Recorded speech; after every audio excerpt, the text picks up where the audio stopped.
truly wonderful to see so many of you here tonight. And many of us have joined together on Shabbatot throughout the year, and during our Shabbat services, we join together with Mishaberach. And during Mishaberach, we share a list of names of those who we want to ask for healing of body, mind, and of spirit. And we have a list that we read each Shabbat, and then of course we go around and we invite people to share those names of people who are in need of healing.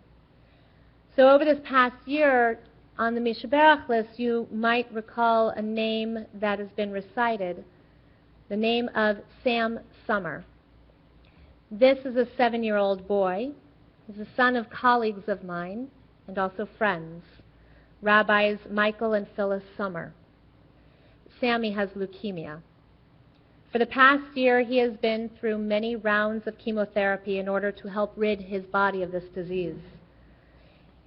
This has been the fight for his life, and he has become a superhero for many of us, hence why his mom started calling him Superman Sam. Now, Phyllis is an avid blogger, Ima Bima. I already have Ravima, so she took that. And social media maven. And with so many from their congregations, from their family, their friends, and the community who wanted to stay in touch with the family and hear about Sammy's fight, Phyllis and Michael began a blog called Superman Sam. It's here that we've read about Sam's treatments, his milestones of his 3 siblings, his remission, then unfortunately the return of leukemia. And now Sam is just 1 week post-bone marrow transplant. Over 200,000 people read Sammy's blog, follow the family on Facebook, and hope to ensure the family knows that they are not alone. The outpouring of love has been tremendous.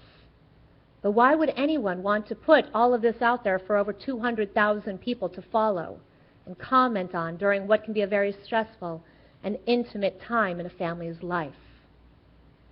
Let's first start with the fact that Phyllis and Michael are both rabbis. And as we all know, rabbis live in a fishbowl. We can either pile up the rocks really big and really high in hopes that nobody can see in, or just let everyone into our lives. As rabbis, we're human. We like to play, enjoy time with family and friends, honor to care for our communities, know that we make mistakes, but that we can learn from them too. We can celebrate at life's joys, and we can cry at life's challenges. And just like everyone else, rabbis like to embrace life. As rabbis, we are in a multitude of relationships. We're woven into the fabric of our congregation and our community. This is the beauty of our lives. It's one that we as rabbis embrace. I don't think I would be as successful if I wanted to shut myself up in a house and not let anyone in. And honestly, that would be very lonely. But being so public about their journey and building these relationships, the Summers have shared the tremendous amounts of gifts sent to Sammy with other children in the hospital, created wish lists for the Ronald McDonald House where they are living, to provide cleaning supplies, toys, books, videos for everyone who lives there. And the greatest gift of all, taught thousands about the importance of and the mitzvah of getting swabbed to see if individuals might be a match for a child or an adult in need of a bone marrow transplant. Sammy will have a tremendous relationship with a person who he may never meet or know, but he will know that he or she gave him a great gift that will, God willing, save his life. These are precious relationships. Precious relationships that connect one person to another. They're priceless. They're a blessing. Tonight, we're gathered here for a single service. While in the past we've divided ourselves into 2 evening services, which we'll do again next week for Kol Nidre, I wanted to try and bring us all together for this one moment. This most precious moment of all is about relationships. This is the beginning of a new year and a wonderful opportunity for all of us to be together as one family, not divided into separate services. This is a time for us to celebrate and embrace the relationships we share as a congregational family. Each of us has a story and a reason for being here. Whether it's a sense of obligation that this is what we're supposed to do on Rosh Hashanah, or it's because we want to connect with our friends. What matters is that we're here. Some of you have been at TBS since you were children. Others came to TBS later in life, maybe to educate your children, or because you sought out a place to explore your Jewish self. Whatever brought you here then led to the creation of relationships. I know that there are many who have raised their children together since preschool. Then you celebrated B'nai Mitzvah, even danced at weddings and at baby namings. And now for some who came because of your children, but now are empty nesters, there's the great challenge to recognize the changes within your own life and how to rebuild connections to the synagogue community by finding, creating, requesting, building that which will now feed your soul. We see how it's not necessarily the community that changes, but that our life experiences change. What keeps so many connected to a community are the relationships established, cultivated, and nurtured. But when do we fall from community? When we no longer have those personal relationships. But that's something we have to build and work on together. No one can build a relationship for you, but we can facilitate them together. Ron Wolfson, whose name you might have recognized from such programs as Synagogue 2000 and now Synagogue 3000, recently wrote a book, Relational Judaism. Our TBS board is studying from it. Committees are exploring it. Teachers are reading it, and our staff is uncovering deeper meanings from within. He starts off by saying, people will come to synagogues, Jewish community centers, Jewish federations, and other Jewish organizations for programs, but they will stay for relationships. If we as a congregation create programs without considering how the program will create deeper connections to each other, then we'll miss the boat. People will come in for the program, leave having said, that was really nice, and find no lasting impact. He puts his cards on the table and he says, it's not about programs. It's not about marketing. It's not about branding, labels, logos, clever titles, websites, or smartphone apps. It's not even about institutions. It's about relationships. Through relationships has the Jewish community thrived, and through relationships will the Jewish community survive in the future. We see from demographic studies that there is a great decline in participation in and affiliation with Jewish institutions and synagogues. Some say that it's because of the recent economic crisis and believe that when the economy improves, campaigns will be more successful, membership levels will come back. But Ron Wolfson suggests no. There are too many other factors involved. Lower birth rates, longer young adulthood, delayed marriage, intermarriage, and an exodus of aging baby boomers from synagogues and other groups. And studies by Stephen Cohen and Jack Euclid confirm this. But they suggest that instead of calling those who are not connected to synagogues unaffiliated, they are rather uninspired. And where is the inspiration? It comes from each and every one of us. While I take great responsibility in knowing that inspiration can absolutely come from the pulpit, classes, and events, the real inspiration to be a part of a community comes from all of us. All of us, that we all must work to include one another in our relationships. When someone comes to TBS for the first time, it's my hope that they feel welcomed and embraced. It's not easy to walk into a new place not knowing anyone. And if a connection is not made immediately, they will just have come for services or a program and see absolutely no reason to return. So it's up to each and every one of us to reach out to those who walk through our doors. And if you're not sure if someone has ever been here before or not, it's better to over-welcome than not welcome at all. Rabbi Rick Jacobs shared a story recently about how the Orthodox rabbi in Westchester, New York, came to him and told him that he fought to include his congregation in the local Eruv. This Eruv, which is a string or a wire that encircles the entire community, allows those who fully observe Shabbat to walk and carry within that circle. Basically, it creates a home within a neighborhood.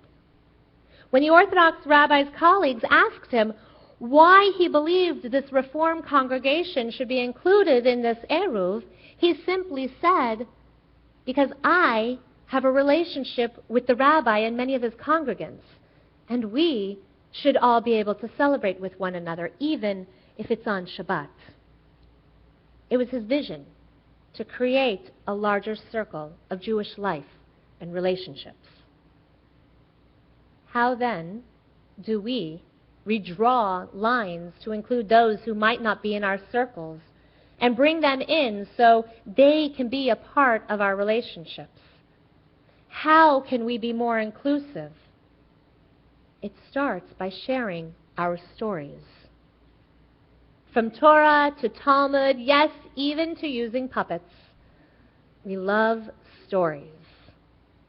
From biblical stories, the stories of creation, the Akedah, which we'll read tomorrow, when God tested Abraham, the story of the Exodus, and even those stories when we turn to somebody and we ask them, so where did you grow up?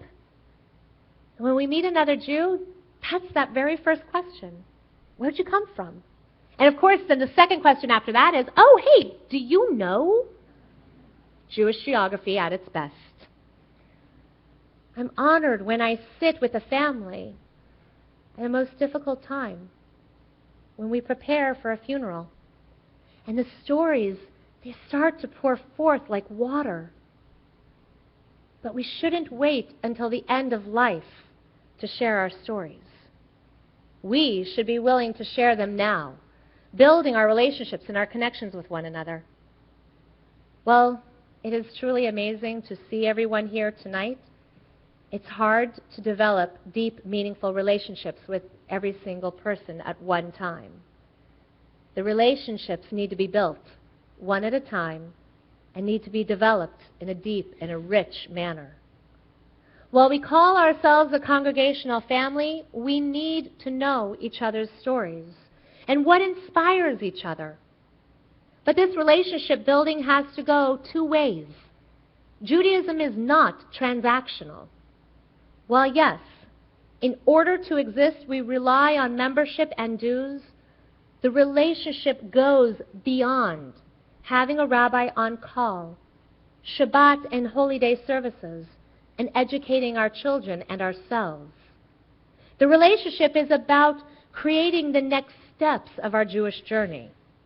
We have to ask ourselves, how do our programs, our events, and our moments together grow our Judaism through connections to self, family, friends, Jewish expression to community, to Jewish peoplehood, to Israel, to the world, and yes, to God. These statements help us measure our connection to Jewish identity. It's not measured by how many services or programs or classes we attend. not by how we celebrate Shabbat. Rather, it's measured through the relationships we develop. We have to ask ourselves the following questions. Do I see myself as Jewish? Does my Jewishness influence the way I live my life, my work, my purpose, my hobbies, my indulgences, the food I eat, the music I listen to? Do I see myself as a part of a Jewish family? Do I locate myself among a network of good friends, friends who will be there for me in good times and bad? Do I engage in lifelong learning? Do I try on Jewish practice? Do I commit to living a Jewish life? Do I connect to the Jewish people, the tribe? Do I care about the state of Israel? Do I work to repair the world? And do I wrestle with God? All of these are the types of questions we ask about why we belong to any community. Just replace the word Jewish with the identifier for that community for yourself. Ultimately, we're a part of a community, or we engage in a relationship with a community because we want to feel connected. We want to feel valued. We want to know that no one wants to walk into the sanctuary, the classroom, an event, and not feel connected to the people around them. We can be in a room with 1,000 people just like tonight, and we can feel very much alone if no connections are made. If no connections are made, I pray that no one tonight leaves here feeling like that no one leaves here feeling like they were alone in this room with all of us here together. If you're here for the first time, or if it's been years since you've been here, and you don't know anyone, please come up. Say hello to me, to Cantor Reinwald, to any of us. Come introduce yourselves to us. Let us introduce ourselves to you, so that tonight we know that you are here and we get the honor of meeting you and hopefully beginning a relationship together. Over these next 10 days, we're going to be exploring more about this idea of relational Judaism. We're going to look at it through the lens of tzedakah and caring for those in our community. How relationships help us through the time of introspection and repentance. How we are a part of a community, even on the genetic level. And how we as a community share in each other's life and memory. And I look forward to continuing the conversation with each and every one of you throughout the year. We as a congregation do not exist without the deeper relationships that are created between one another. Otherwise, all this is bricks and mortar and land. Instead, we are a family who cares for one another in all times. We are a family who loves one another. Remember, the purpose of Judaism and all relationships is to love, find meaning and understanding, find our purpose in living, belong to a community, and find blessings of gratitude and satisfaction. May we, in this coming year, find ways of deepening our relationships with one another, finding our purpose in being a part of a community and a family, and then acknowledging the blessings within.